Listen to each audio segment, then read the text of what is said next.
Avis vascular centre మన దేశంలోనే the best varicose vein hospital. Barely operational needs engineer, BONE. Hello everybody, welcome back to this super doc, a super duper episode.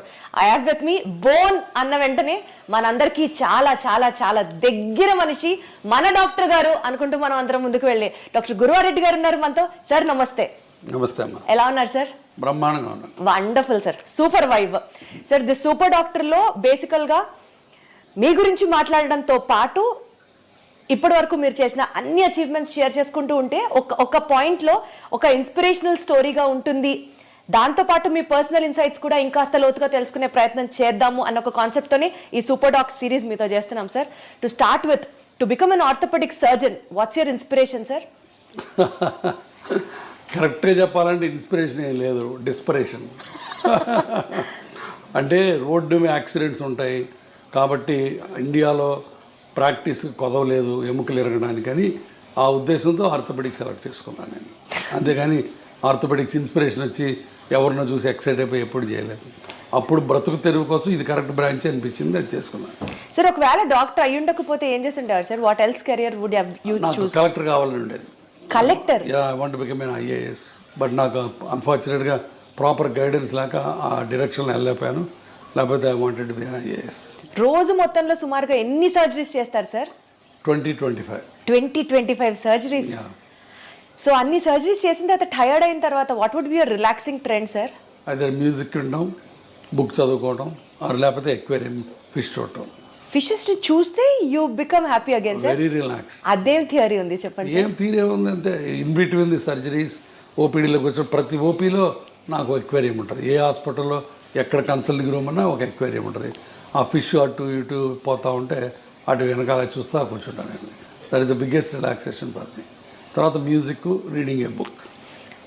అసలు మీరు ఏం తింటారు, ఏం తాగుతారని ఒక series చేయాలని ఉంది sir. How do you be so active and energetic always? I don't know to be frank. Positive thinking నా ఉద్దేశంలో. ఒక నెగిటివ్ థాట్ కూడా ఉండదు నాకు రోజు మొత్తంలో. సో ఎప్పుడు ఎవరికోళ్ళకి ఏ రకంగా హెల్ప్ చేద్దామా, ఏ రకంగా పాజిటివిటీ తీసుకొద్దామన్న ఉద్దేశం, తపన ఉంటుంది దాంట్లో. I think that is the. కానీ జనం కూడా దాన్ని పాజిటివ్గా అందరూ తీసుకోవాలి అని ఉండదు కదా. అది కదా, వాళ్ళు పట్టించుకుపోయినా నేను పాజిటివ్గా ఉండటమే పాజిటివిటీ. అది నా పాజిటివిటీ ఎదుటి వాళ్ళ రియాక్షన్ మీద ఆధారపడి ఉండకూడదు. It should come from me and that is absolute, not relative. మీరు పాజిటివ్ ఉంటే నేను పాజిటివ్గా ఉంటాను, మీరు నెగిటివ్ ఉంటే నేను నెగిటివ్ ఉంటాను, అది లేనే లేదు. I want to be positive, I want to be happy because life is so small and so short and only once. Life lesson sir ఇదైతే మాత్రం చాలా బ్యూటిఫుల్గా ఉంది సార్. 25 సర్జరీస్ చేసి పేషెంట్స్ని చూసి పుస్తకాలు చదివే టైం ఎక్కడ వస్తుంది సార్? రాత్రి పడుకునేటప్పుడు బెడ్ సైడ్ రీడింగ్ ఒక 1 hour చదువుతాను కంపల్సరీగా. Almost 1 hour. హార్డ్లీ మీరు 1-2 గంటలు పడుకుంటారా? లేదు, 6-7 గంటలు పట్టుకుంటాను. 11కి పడుకుంటాను, మళ్ళీ 5కి లేస్తాను. So 6 hours. తర్వాత కార్లో వెళ్ళేటప్పుడు చదువుతుంటాను book. Okay. So sir one thing, మీ పేషెంట్సే మీ నుంచి ఇది నా అలవాటు అని సర్ప్రైజ్ అయ్యే ఎలిమెంట్ ఏదైనా ఉందా అంటే ఏం చెప్తారు? నా అలవాట, రోజుకి ఒక 1/2 కిలో వేరుశనగ పప్పులు తింటాం. నాకు పీనట్స్ అంటే భలే ఇష్టం. వేరుశనగ పప్పులు అవి ఉడకబెట్టి పెడతారు అక్కడ. సో పేషెంట్ మధ్యలో తింటూ ఉంటాను. అది ఆశ్చర్యంగా ఉండొచ్చు, బహుశా ఇన్ని పప్పులు తింటాడు అయినా అని. సో నాకు తెలిసి సార్ వేరుశనగ పప్పులు తినడం, ఈ అక్వేరియం ని మెయింటైన్ చేయడం అన్నది ప్రాబబ్లీ ఈ విషయం ఎవరికి తెలిసి ఉండకపోవచ్చు. Only after this interview I take the credit. Exactly. Sir one life lesson what medicine has taught you అంటే ఏం చెప్తారు సార్? Do whatever you can do without expecting anything and then God will give you whatever you deserve. అంటే less expectations, ఒక్క మాటలో చెప్పాలంటే absolutely no expectation and do it with your heart, not with your brains. Lot of the time brain పనిచేసి heart పనిచేయదు, అప్పుడే ఇబ్బందులు వస్తాయి. So anything you do with heart, with the compassion and passion, నీకు అన్ని మంచి జరుగుతాయి. నాకు గట్టి నమ్మకం. Got it sir. Good intent will help. Exactly. Sir you being an orthopaedician sir, bones అనేవి బేసికల్గా బాడీ స్ట్రక్చర్కి హెల్ప్ చేస్తాయి అండ్ సపోర్ట్ ఇస్తాయి బాడీకి అని కాకుండా నిజంగా బోన్స్ రోల్ ఇంకా ఉందా sir? What usually people don't know or neglect about it. బోన్స్కి obviously it's a skeleton made up of bones and నడవటానికి కూర్చోవడానికి బోన్స్ జాయింట్స్ ఆల్ ఒక కాంప్రహెన్సివ్ యూనిట్. ఆ బోన్స్ సరిగా లేకపోతే పెయిన్స్ వస్తాయి. ఒక పోస్ట్ మెనోపాజల్, ఇప్పుడు ఆడవాళ్ళకి పీరియడ్స్ అయిపోయిన తర్వాత బాడీ అంతా పెయిన్స్ వస్తాయి. అది because of the bone pain, because of the calcium ఉండదు, వైటమిన్ డి అబ్జార్ప్షన్ ఉండదు. కాబట్టి one of the most important problems of A old age is bones not being healthy. తర్వాత బోన్స్ నాట్ హెల్తీగా ఉండటం వల్ల పడిపోతుంటాం, ఫ్రాక్చర్లు అవుతుంటాయి. సో కాబట్టి బోన్స్ చాలా చాలా రకాలుగా బోన్స్ అండ్ జాయింట్స్ మనిషి మనుగడకి లాస్ట్ చర్మాంకంలో సుఖంగా జీవించడానికి ముఖ్యంగా కావాల్సింది bones and joints. Body organs bones తో ఇంటరాక్ట్ అవుతాయి అన్న స్టేట్మెంట్ ని మీరు ఏకీభవిస్తారా? తప్పకుండా. ఎందుకంటే చివరి రోజుల్లో the balance of the body is very important. అది కోర్ మజిల్స్ అవన్నీ కూడా మన మజిల్స్ బోన్స్ స్ట్రాంగ్గా ఉంటే మీరు పడకుండా ఉంటారు, లేకపోతే కింద పడిపోయి ఫ్రాక్చర్ అవుతుంటాయి. I mean to ask you sir, digestive system proper గా ఫంక్షన్ అయితే బోన్స్ హెల్దీగా వర్క్ చేస్తాయి. అంతే కదా, మరి డౌట్ ఏముంది దాంట్లో. ఇప్పుడు మాల్ అబ్జార్ప్షన్ సిండ్రోమ్స్ ఉంటాయి. మాల్ అబ్జార్ప్షన్ సిండ్రోమ్స్లో గట్లోంచి సరైన వైటమిన్స్ సరైన ఎలిమెంట్స్ అబ్జార్బ్ అవ్వవు. వాటిల్లో బోన్స్ ఆస్టియోపోరోటిక్గా ఉంటాయి. కాబట్టి డైజెస్టివ్ సిస్టమ్ బాగుంటే బోన్స్ బాగుంటాయి. కిడ్నీస్కి బోన్స్కి లింక్ ఏంటి సార్? కిడ్నీస్ బోన్స్ లింక్స్ అంటే బికాజ్ అగైన్ థైరాయిడ్, పారాథైరాయిడ్, తర్వాత కాల్షియము, పారాథర్మోను, ఆ బ్యాలెన్స్లో ఒక్కోసారి కాల్షియం బోన్లో ఉండకుండా బ్లడ్లోకి వెళ్తుంది. సో ఒక్కొక్కసారి కిడ్నీ స్టోన్స్ అని ఫామ్ అవుతాయి. సో ఇదంతా మల్టిపుల్ హోమియోస్టాసిస్ అంటే కాల్షియం మెటబాలిజం సరిగ్గా లేకపోవటం వల్ల, తర్వాత పారాథర్మోన్స్ ఎక్కువ ఉండటం వల్ల తక్కువ ఉండటం వల్ల ఆ టైప్లో బోన్స్ ఉండాల్సిన ఆస్టియోపోరోసిస్ ఎక్కువైపోయి బోన్స్ ప్రాబ్లమ్స్ వస్తాయి. So calcium metabolism disturbance problem, కిడ్నీలో ఒక కాళ్ళ బోన్స్లో ప్రాబ్లమ్స్ వస్తాయి. బేసికల్గా ఈ calcium metabolism, vitamin D supplements ఏదైతే చెప్తూ ఉంటున్నారో బోన్ హెల్త్కి చాలా ఇంపార్టెంట్ అని, ఏ ఏజ్ నుంచి ఎవ్రీ టైమ్ ఈ సప్లిమెంట్స్ తీసుకుంటూ ఉండాలంటారు sir? Calcium and vitamin D age of 16 to 60 easy to remember. 16 ఏళ్ళ నుంచి 60 ఏళ్ళ దాకా ప్రతి ఉమెన్ సప్లిమెంటల్ కాల్షియం తీసుకోవాలి. Vitamin D sir? Vitamin D depends on again, but of course vitamin D ఇప్పుడు ఇండియాలో 80% ఆఫ్ పీపుల్కి deficient, whatever the reasons. ఒక్కోసారి నాకు అనుమానం వస్తుంది, అసలు ఈ ఇండియాలో మెజర్ చేసే కరెక్ట్ ఎక్విప్మెంట్ ఉందా లేకపోతే ఫాల్టీ ఎక్విప్మెంట్ వచ్చిందని అనుమానం ఉంటుంది. ఎందుకంటే everybody will have a vitamin D deficiency. So vitamin D రెగ్యులర్గా తీసుకోవడం కంటే కూడా పీరియడ్ ప్రకారం తీసుకోవాలి on the prescription of the either endocrinologist or an orthopedic surgeon. Sir, I don't know if it is right or wrong, but lung diseases unte they are more prone to risk of fractures అన్న మాటకి relevance ఉందా sir? Lung డిసీజెస్కి bone ఫ్రాక్చర్స్కి నాకు తెలిసి connection ఏం కనపట్లేదు on the face of it. Direct connection అయితే ఏం లేదు లంగ్ డిసీజ్ వాటికి. సార్, న్యూరలాజికల్ కండిషన్ స్ట్రెస్ ఎక్కువ ఉన్నప్పుడు does it have an impact on the bone density or the bone strength? న్యూరలాజికల్గా కూడా డైరెక్ట్గా ఉండదు బోన్స్ మీద, బట్ ఒక్కొక్కసారి కొన్ని ప్రాబ్లమ్స్లో పార్కిన్సోనిజము అట్లాంటివి అంటే where you are not walking too much, you are sitting in a sedentary style, then the bones will lose calcium and osteoporosis వస్తుంది. అచ్చా, so there is an indirect link అనే చెప్పొచ్చు. So బాడీలో inflammation ఉన్నప్పుడు sir, ఇప్పుడు non inflammatory diet తినండి అని అందరినీ ప్రమోట్ చేస్తున్నారు భయంకరంగా. Does really inflammation in the body effect the bone health? Not much. Inflammation అనేది ఒక మజిల్స్కి జాయింట్స్కి సంబంధించింది. బోన్ ఇన్ఫ్లమేషన్ అనేది జనరల్గా బోన్ ఇన్ఫ్లమేటెడ్గా ఉండదు, బట్ బోన్స్లో ఒక్కొక్కసారి దేర్ కెన్ బి డిఫరెంట్ పెరియాస్టియటిస్ అని, ఆస్టియంకి పెరియాస్టియం అని ఒక లేయర్ ఉంటుంది, దానికి బోన్కి మధ్య ఉన్న స్వెల్లింగ్స్ ఒక్కోసారి ఎక్కువ అవ్వచ్చు. అట్లాంటి వాటిని పెరియాస్టియటిస్ అంటే బాగా షిన్ పెయిన్స్ ఉంటాయి, అట్లాంటివి రావచ్చు. అది కూడా calcium vitamin D metabolism disturbance వల్ల రావచ్చు.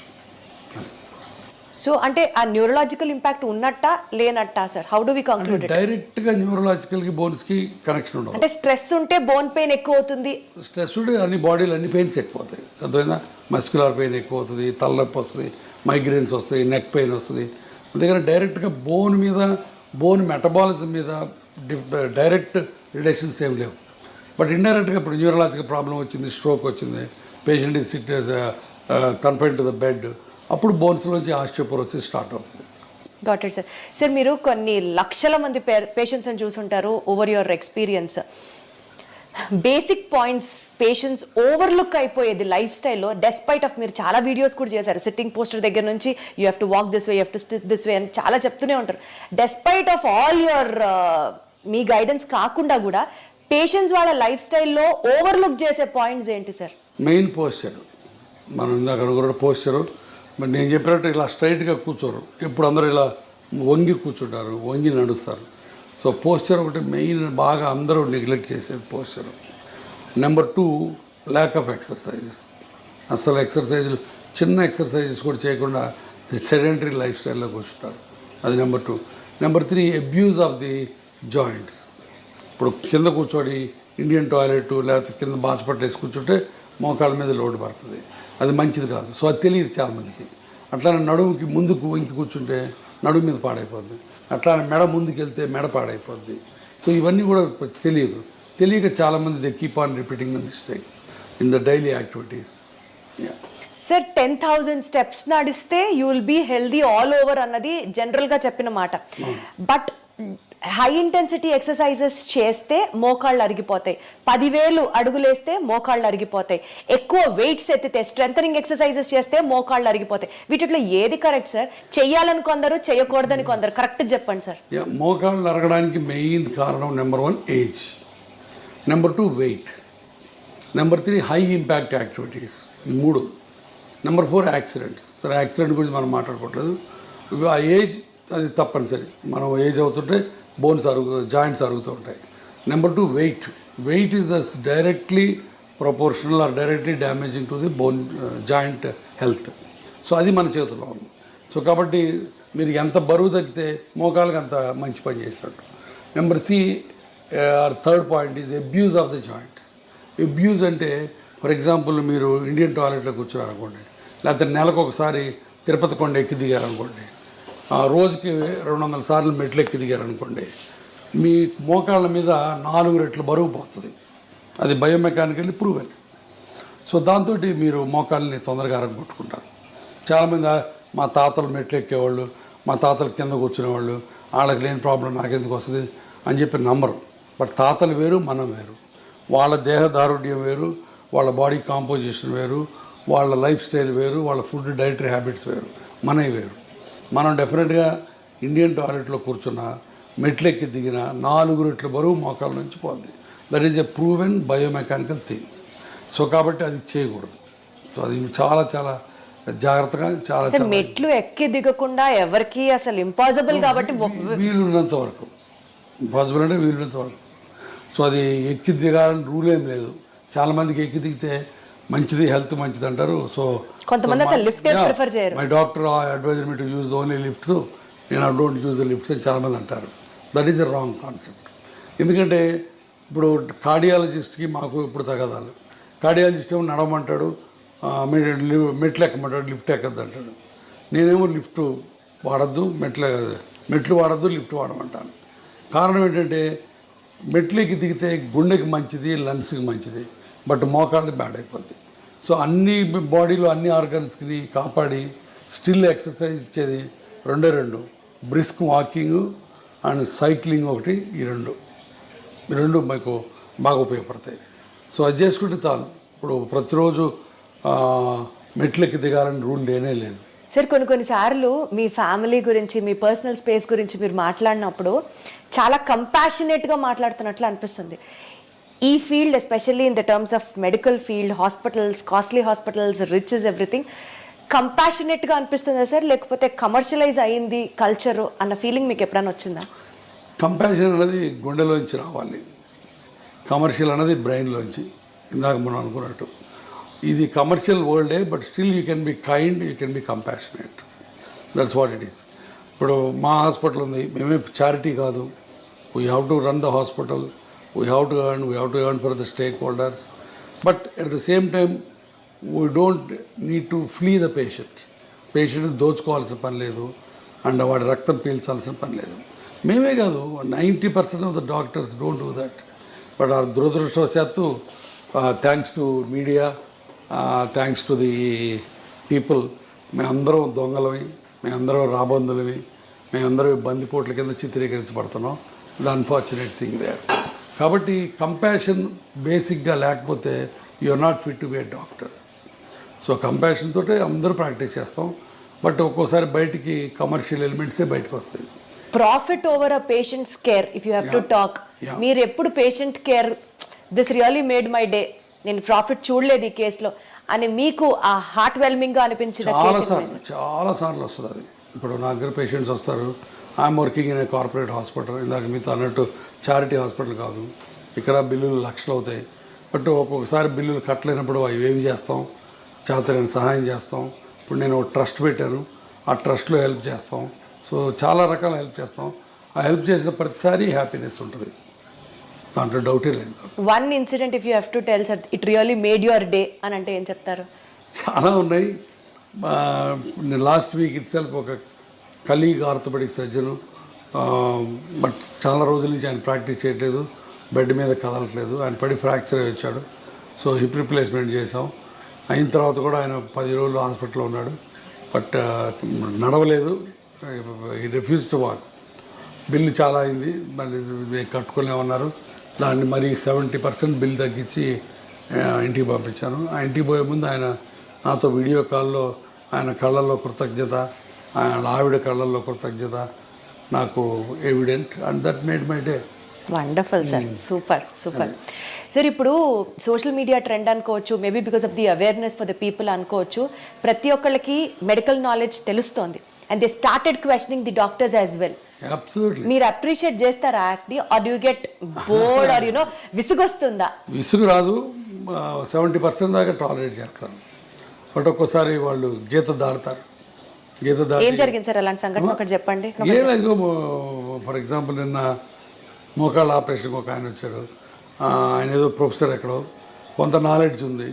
సో క్వశ్చన్స్ అడుగుతున్నాడు, నేను చాలా ఓపిక్గా 20 నిమిషాలు ఆన్సర్లు ఇచ్చాను. మళ్ళీ 21 తర్వాత మళ్ళీ మొదలుపెట్టాడు. నాకు కొంచెం కోపం వచ్చింది. మిగతా పేషెంట్లు వెయిట్ చేస్తారు. నేను చెప్పాను, ప్రొఫెసర్ గారు మీరు ఇందాక అడిగిన వాటన్నిటి సమాధానాలు చెప్పాను, మళ్ళీ అదే క్వశ్చన్స్ అడుగుతున్నారు, సేమ్ సమాధానాలు చెప్తారు, ఇది కొత్త సమాధానాలు ఉండవు. మీరు అనుకున్నట్టు సమాధానం రావాలంటే రాదు, సమాధానం ఒకటే ఉంటుంది, మీరు అనుకున్నట్టు రాదు అని చెప్పాను. అంటే తిట్టినట్టు చెప్పలేదు, బట్ కొంచెం వాయిస్ పెంచి చెప్పాను. ఆయన అర్థం చేసుకున్నాడు, డాక్టర్ గారికి కోపం వచ్చినట్టుందని మెదకుండా వెళ్ళిపోయాడు. బట్ చాలా తక్కువ అలాంటి ఇన్సిడెంట్స్. సార్ బేసికల్గా మీరు అన్ని ఇయర్స్ మెడిసిన్ చేసి అంతమందితో యూనో చూసి పేషెంట్స్ని చూసి ఒక డెసిషన్ తీసుకుంటారు సార్, మెడికల్ డెసిషన్.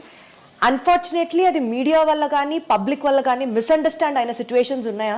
ఉన్నాయండి. ఇప్పుడు నేను ఒకసారి అంతకుముందు కూడా చెప్పాను, ఒక పేషెంట్కి కాలు ఇరిగి వేరే హాస్పిటల్లో ట్రీట్మెంట్ చేసుకుంటే ఆ కాలు అంతా డెడ్ అయిపోయినట్టు అయిపోయింది, వుడెన్ ఇండ్యూరేటెడ్గా అయిపోయింది.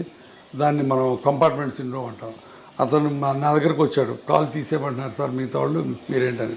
నేను కాలు తీయక్కర్లేదు అని చెప్పి 3 నెలల పాటు లిటరల్గా సాకాను ఆ కుర్రాడిని. సాకడం అంటే ఏదో కుర్రాడు తమ్ముడిని కొడుకుని చూసుకున్నట్టు చూసుకొని అతనికి హైపర్ బ్యారిక్ ఆక్సిజన్ కావాలంటే ఇక్కడ, లేకపోతే వేరే ఇంకొక మిలిటరీ హాస్పిటల్కి పంపించి అన్ని రకాలుగా చేశాను. బట్ చివరికి అతను వెళ్ళి 3 టీవీ స్టేషన్స్లో ఇంటర్వ్యూలు సంపాదించి కూర్చొని గురువారెడ్డి మంచోడు కాదు, నా కాల్ని పాడు చేశాడు అని చెప్పాడు.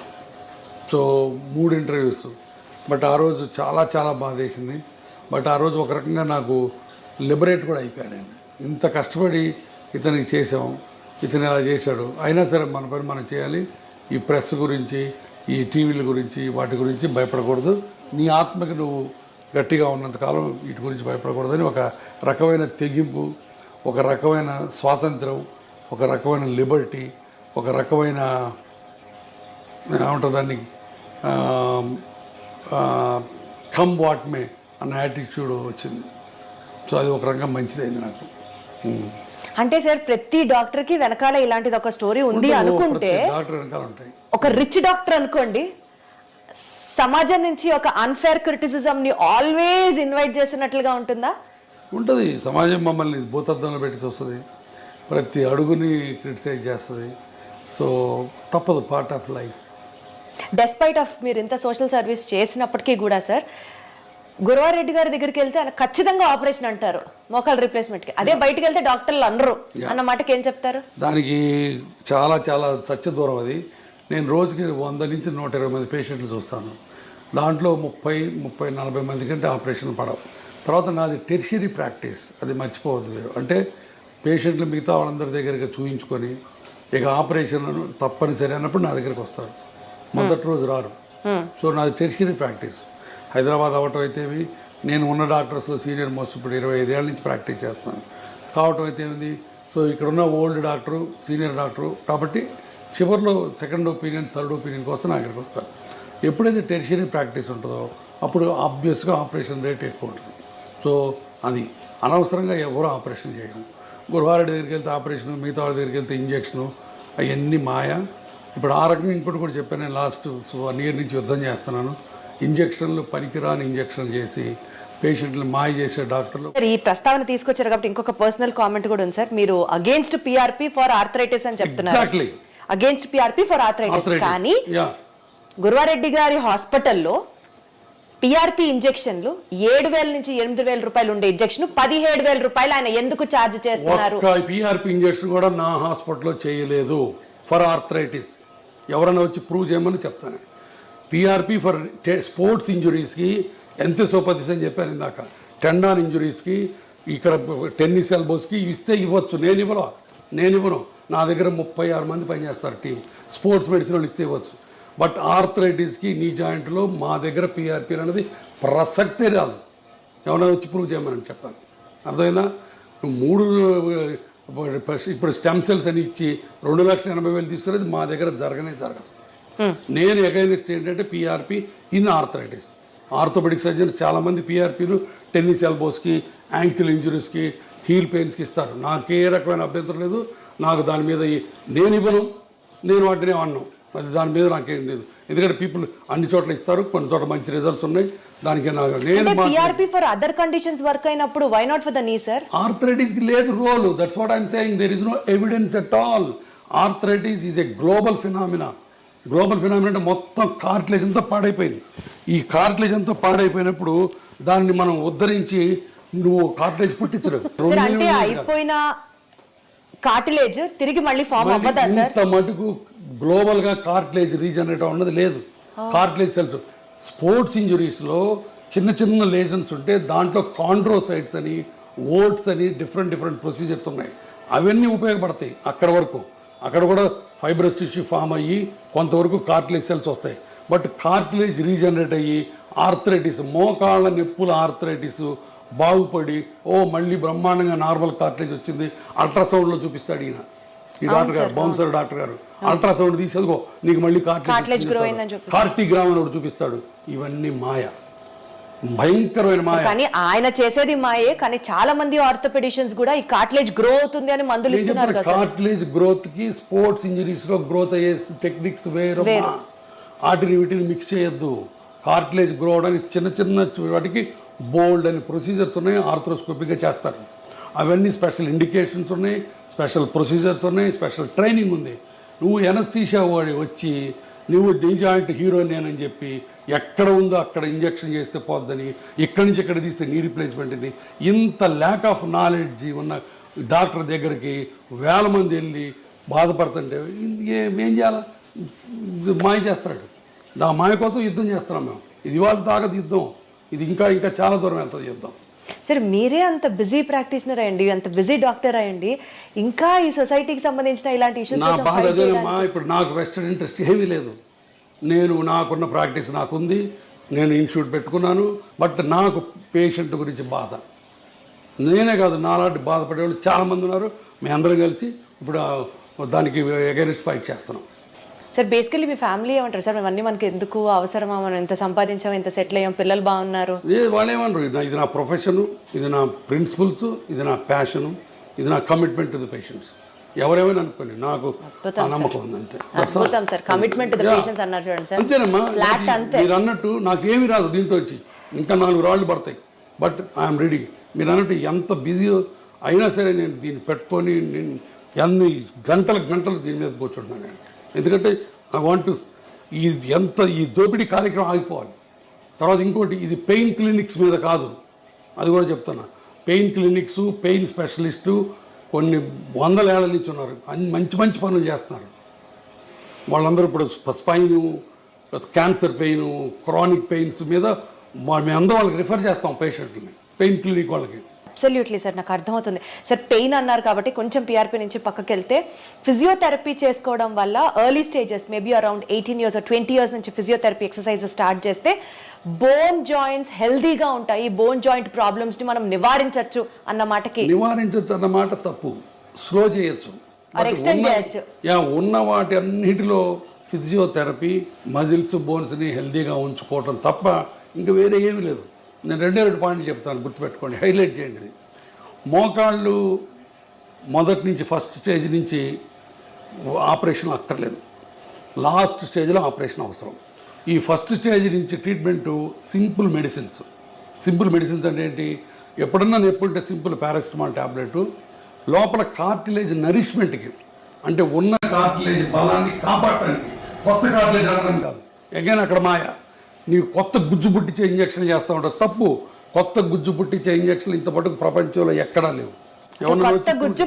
పుట్టదు. ఉన్న గుజ్జు బలాన్ని కాపాడే ఉన్నాయి, దాన్ని కాండ్రో ప్రొటెక్టివ్స్ అంటారు. ఓకే, ఆ ట్యాబ్లెట్స్, బోన్స్కి ప్రొటెక్ట్ చేసే కాల్షియం ట్యాబ్లెట్లు, మజిల్స్ని ఎక్సర్సైజ్ చేయాలి. ఇప్పుడు for example quadriceps muscle exercise చేసామనుకో, మోకాల మీద ఉన్న లోడ్ని అది కొంత తీసుకుంటుంది, అందుకని మీకు ఎక్సర్సైజ్ బాగా ఉపయోగపడుతుంది. అట్లానే జాయింట్ని అబ్యూజ్ చేయకుండా, చెప్పాను కదా, ఇండియన్ టాయిలెట్స్ వాడకుండా అట్లా చేసుకోవటం తప్ప ఇంకోటి లేదు. నేను పేషెంట్కి 2 సెంటెన్స్ చెప్తాను, అమ్మ నేను ఇచ్చిన మందులు ఎక్సర్సైజులు పని చేసిన నాళ్ళు ఆపరేషన్ అక్కర్లేదు. ఈ మందులు ఎక్సర్సైజులు పని చేయకపోతే ఆపరేషన్ తప్ప ఇంకొకటి లేదు. మీరు చేయించుకుంటారు లేదు అనవసరం, బట్ డాక్టర్గా నీ ధర్మం ఏంటి చెప్పాలి. నీ రీజన్ చెప్పాలి. నువ్వు హిపోక్రటిస్ ఓత్ తీసుకున్నావమ్మా సార్. అద్భుతం సార్, అద్భుతం. గురించి ఈ రోజుల్లో ఎవరు మాట్లాడుతున్నారు సార్? లక్షలు సంపాదించి ఎట్లా నిద్రపోతావు? నువ్వు పేషెంట్ల రక్తం తాగుతున్నావు, నువ్వు అంతమించి ఇంకేం లేదు నీకు. సో ఈ హిప్ ఇంప్లాంట్స్ అండ్ నీ ఇంప్లాంట్స్ గురించి సార్, రేటుకి తగ్గట్టుగా ఆపరేషన్ చర్య ఉంటుందా సార్? ఇప్పుడు దాంట్లో రకరకాలు ఉంటాయి. ఇప్పుడు ఇదిగో ఇది ceramic, stainless steel, cobalt chromes ఉంటాయి. సో ఇట్లా ఇటుపక్క క్రాస్ లింక్డ్ పాలిఎథిలీన్ ఉంటుంది. హిప్ జాయింట్లో కనీసం 10 వెరైటీస్ ఉంటాయి. ఇప్పుడు సెరామిక్ ఉందనుకో, స్టెయిన్లెస్ స్టీల్ కంటే కనీసం 2 రెట్లు ఎక్కువ కాస్ట్. ఇదే సెరామిక్ ఇటు 2 పక్కలు వేసామనుకో 3 రెట్లు కాస్ట్. ఇటు పక్క ఓన్లీ ప్లాస్టిక్ వేసామనుకో రేట్ తగ్గుతుంది. సిమెంట్ లేకుండా వేసామనుకో రేట్ ఎక్కువ, అది లోపల హైడ్రాక్సీ అపటైట్ కోటింగ్ ఉంటుంది. అదే సిమెంట్తో వేసామనుకో రేట్ తక్కువ. సో ఇట్లా డిఫరెంట్ కాంబినేషన్స్ ఉన్నాయి, అందుకని రేట్స్ వేరీ అవుతాయి. ఇప్పుడు చీరల్లో పట్టు చీరలు ఉంటాయి, సిల్క్ చీరలు ఉంటాయి, ధర్మవరం చీరలు ఉంటాయి, చీరల్లో హ్యాండ్ ఎంబ్రాయిడరీ ఉంటుంది, ఒక్కొక్క చీర ఒక్కొక్క కాస్ట్. అవునా కదా? జరీ ఉంటుంది, జరీ ఉంటే కాస్ట్ ఎక్కువ. ఇది అంతే, ఒక 20 వెరైటీస్ ఆఫ్ జాయింట్లు ఉన్నాయి. ఇక్కడికి వచ్చిన తర్వాత ఆ జాయింట్ని బట్టి ₹1,00,000 నుంచి 5,00,000 రూపాయల దాకా ఉంది హిప్ ప్రైస్. ₹1,00,000కి ఇండియన్ ఇంప్లాంట్ సిమెంట్తో వేసుకోవచ్చు, బట్ అది యంగ్ పేషెంట్కి వేయడానికి లేదు. యంగ్ పేషెంట్ 25 ఏళ్ళు కోవిడ్ బారిన పడి ఎవాస్కులర్ నెక్రోసిస్ వచ్చిన అతనికి ₹1,00,000 వేస్తే తొందరగా పాడైపోద్ది.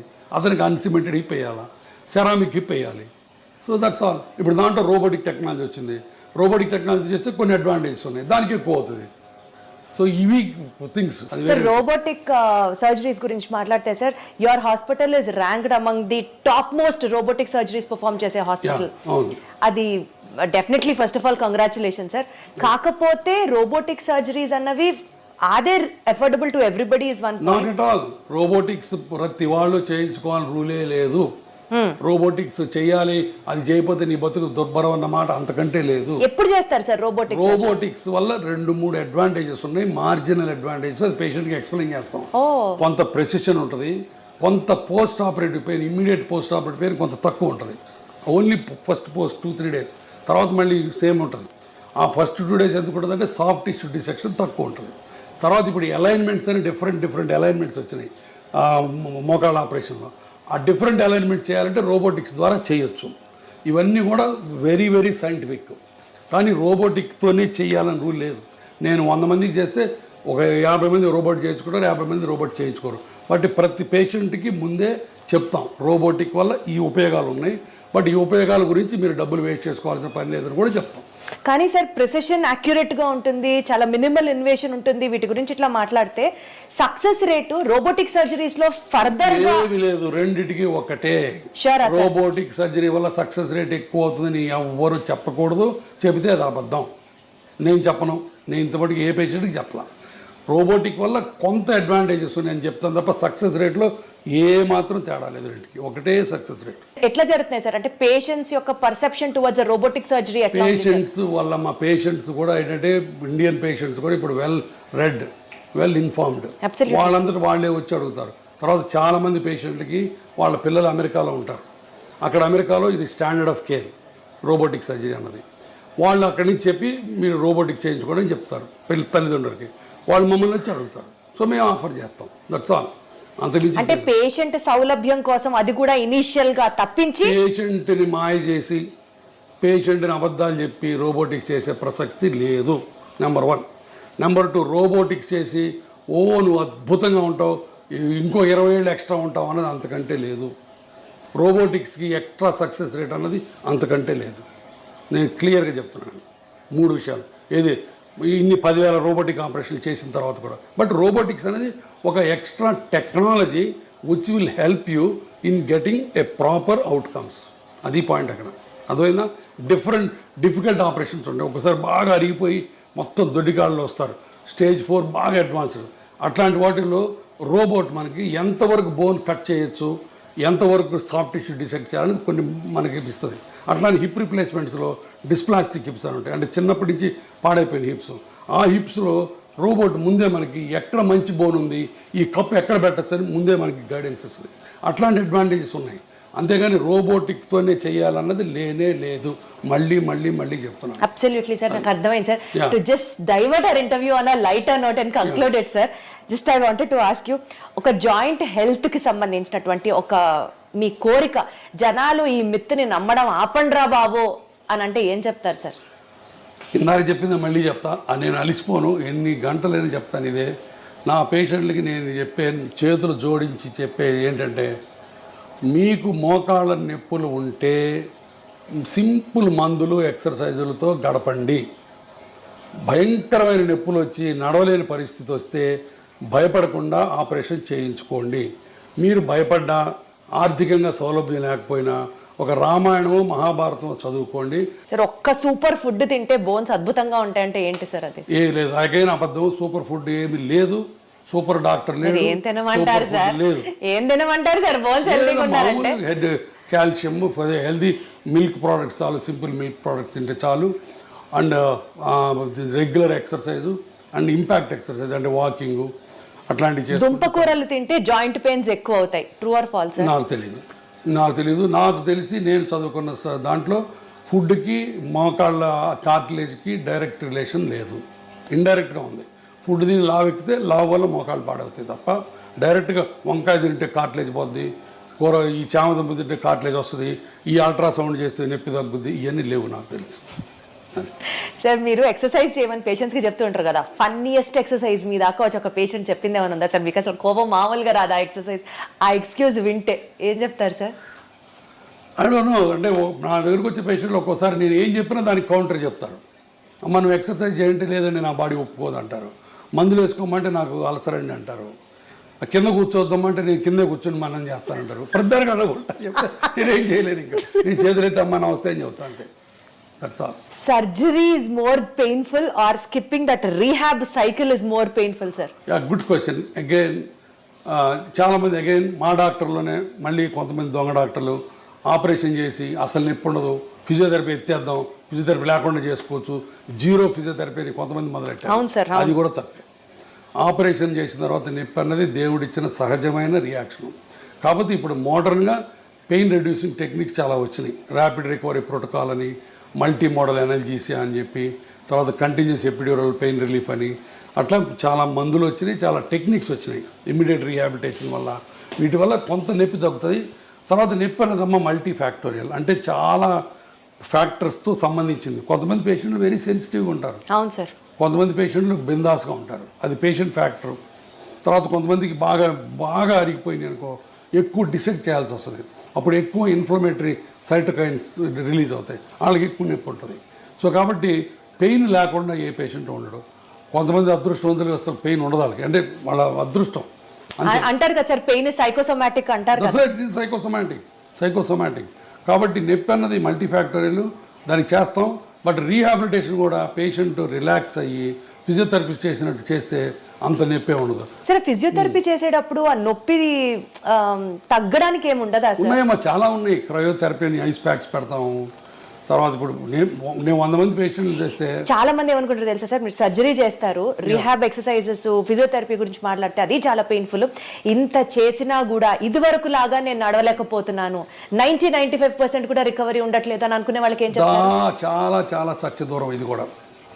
మేము చేసే ఆపరేషన్స్లో 1 year తర్వాత, 1 year పడుతుంది కొంతమందికి, 1 year తర్వాత the satisfaction rate in knee replacement properly done and properly explain to the patient psychic కాకుండా పేషెంట్ మామూలు పేషెంట్ అయితే 90% సక్సెస్ రేట్. ఏది పర్సెప్షన్లో 1 yearలో 90% people will be very happy, very very happy, very happy, back to the normalcy you can say. అమ్మ, ఎంతమంది మా ఓపీలో ఒకసారి కూర్చొని చూడు సార్, దేవుడు మీరు మమ్మల్ని మళ్ళీ నడిపించారు, పునర్జన్మ సార్ అంటారు. అమ్మ, అసలు నడవలేక వీల్ చైర్లోనే మోషన్ యూరిన్ పోయే వాళ్ళని నడిపిస్తే ఎంత పునర్జన్మలకి. అన్నిటికీ బాత్రూమ్ పోవడానికి కూతురు మీద, అల్లుడి మీద, కొడుకు మీద, కోడల మీద ఆధారపడే వాళ్ళకి వాళ్ళ కాళ్ళ మీద వాళ్ళు నిలబెట్టి నడిపిస్తే ఎంత ఆనందం. అవన్నీ వచ్చి చూడండి. 20 years, నేను ఇప్పుడు 25 years ఇంటూ ప్రాక్టీస్. నేను ఎప్పుడు వచ్చాను? 1999లో వచ్చా హైదరాబాద్. ఇప్పుడు 25 ఏళ్ళు, బహుశా మోర్ దాన్ 70,000-80,000 పేషెంట్లుగా ఆపరేట్ చేశాను నేను. 25 ఏళ్ల కింద చేసిన పేషెంట్లు ఇంకా తిరుగుతున్నారు హ్యాపీగా. So that is the beauty of the knee replacement surgery. అది నేను క్యాన్వాస్ చేయక్కర్లా, all over the world millions of people get benefit. ఇప్పుడు నీ రీప్లేస్మెంట్ సర్జరీలోనే latest advancement which really excites you so much ఏమైనా ఉందా sir? Robotic technology, that is the only latest advance. ఇప్పుడు దీంట్లో బోల్డ్ అనే కొత్త మెటీరియల్స్ వస్తున్నాయి. ఇప్పుడు ఈ కోబాల్ట్, క్రోమ్, టైటానియం కాకుండా ఇంకా కొత్త మెటీరియల్, పీక్ మెటీరియల్ అని కొన్ని వెరీ లైట్ మెటీరియల్స్ వస్తున్నాయి. అంటే మేబీ ఒక foreign body inside the body ఉన్నట్లుగా కూడా తెలియదు అన్న, అలాంటివి కూడా ఉండకుండా వస్తాయి. ఇప్పుడు హిప్ రీప్లేస్మెంట్, నీ రీప్లేస్మెంట్, ఈ రెండు ప్రపంచ మానవాళికి దేవుడు ఇచ్చిన 2 సూపర్ గిఫ్ట్స్. అరగటం ఆయన ఇచ్చిందే శాపం, బట్ దానికి ఆన్సర్లు కూడా ఆయనే ఇచ్చాడు. ఫర్గాటన్ జాయింట్స్ వీటిని అంత century operation of the century decade అంటారు దీన్ని. అలాంటి ఆపరేషన్లు ఈ 2 కొన్ని వేల లక్షల కోట్ల మంది ఇది చేసుకుంటున్నారు. సార్, ఫైనల్ అన్న కంక్లూజన్ నోట్ సార్, ఏం చెప్తారు సార్ ఆడియన్స్కి ఫ్రమ్ యువర్ ఎండ్? లైఫ్ చాలా సింపుల్, కాంప్లికేట్ చేసుకోవద్దు. మీరు పేషెంట్లుగా ఎంతో కన్ఫ్యూజన్లో బతుకుతున్నారు నాకు తెలుసు. ఎందుకంటే ఒక పక్కనేమో నాలాంటాడు ఆపరేషన్ అంటాడు, ఇంకొక పక్క ఇంకొక ఆయన వచ్చి PRP అంటాడు. ఈ మధ్యలో ఎక్కడ నిజం ఉందో మీకు తెలియదు, సతమతం అవుతున్నారు. దయచేసి ఎవిడెన్స్ లేకుండా మాయ మాటలు నమ్మి దొంగ ట్రీట్మెంట్లు చేయించుకోవద్దు. 4 రోజులు ఆగండి, నా మీద కూడా 4 అడగండి, గురువారెడ్డి ఎట్టాంటి కూడా అడగండి, అప్పుడే రండి. ఆపరేషన్ గురించి భయపడద్దు, భయం కొద్దీ ఆపరేషన్ వెనక్కి వెళ్ళద్దు ప్లీజ్. మీకు ఆర్థికంగా స్తోమత లేకపోతే, మీరు ఇబ్బంది పడుతుంటే, నేను ఒక ట్రస్ట్ పెట్టాను. దాంట్లో పేదవాళ్ళకి కనిపించిన అమ్మకు ఒక మోకాలని ఒక స్లోగన్తో చేయడానికి చేస్తున్నాం బోల్డ్ని. మీరు మోకాళ్ళు ఆపరేషన్ చేయించుకోవడానికి ఆర్థిక స్తోమత లేకపోతే మా ట్రస్ట్ దగ్గరికి రండి, నాకు చేతన సహాయం నేను చేసి పెడతాను. కానీ దొంగ మాటలు నమ్మి ఈ ఇంజక్షన్లు మట్టుకు చేయించుకోవద్దు. మోకాళ్ళ నొప్పులకు మిగతా దానికి ఇంజక్షన్లు మీరు చేయించుకుంటారు లేదో నాకు అనవసరం, నాకు తెలియదు. సో BONE బోన్ అంటే బర్డన్ ఆఫ్ ఓవర్ ఎక్స్పెన్సెస్ అంటారు కదా సార్, సరిగ్గా కాపాడకపోతే, చూసుకోకపోతే. అంతే అంతే, that's all. Wonderful sir, so good talking to you. Thank you so much. Okay. Thank you.